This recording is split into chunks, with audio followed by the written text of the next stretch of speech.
Si mama guys, umiyak. Hindi siya pinunta ng anak. Ops, wag muna kayong magagalit kung bakit si mama umiyak. Kasi baka na ako talaga. Bali, prinank namin si mama na hindi na makakapunta yung isa niyang anak dito sa birthday party niya. Kaya siya umiyak. Kaya eto mga ka-chubby babe, panoorin nyo ang part 2 birthday party ni Mother Earth. Umiiyak nga si mama dito kasi sabi ko hindi na matutuloy sila Bimboy at si Rina pagpunta dito sa birthday niya. Kaya si mama medyo sad.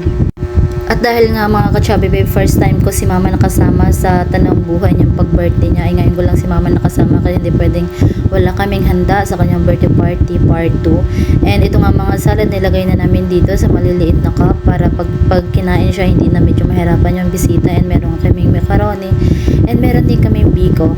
Kasi mga ka-chubby babe, alam niyo ba kung bakit? First time ko si mama nakasama sa birthday niya kasi noon nandito ako sa Manila. Hindi ko talaga si mama nakakasama as in never. Tuwing birthday ni mama, never ko siyang napaghandaan and never ko siyang nabisit, never ko siyang nabigyan ng cake or napaglutuan man lang. Kahit small lang na kaligayahan ni mama, and sobrang appreciate na ni mama yon kasi si mama kilala ko siya.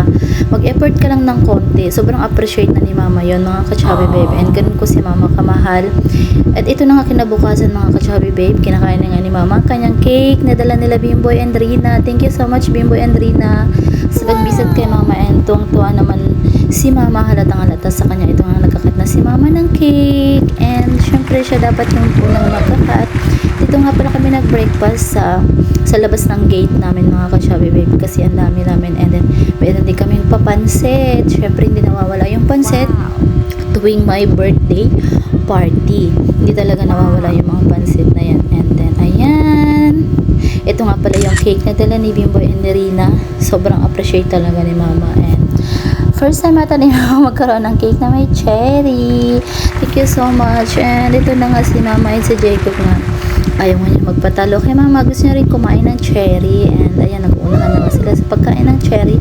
Mas naunang naubos yung cherry kaysa doon sa cake.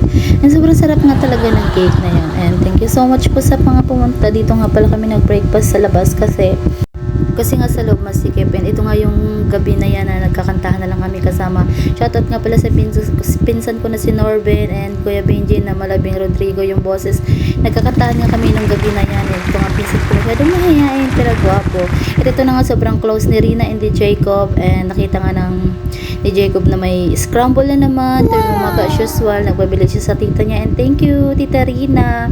Nagpa-scramble po siya kinabukasan. And kinahaponan nga po, pumunta rin kami dalawa ni Rina sa palengke. Na ito nga, nabili kami ng singkamas. And sobrang sarap. And magkakataan nga kami nitong gulay. And meron kaming langka. Bumili din ng suha. And meron din kaming mango. Ayan, thank you Rina. And thank you for watching.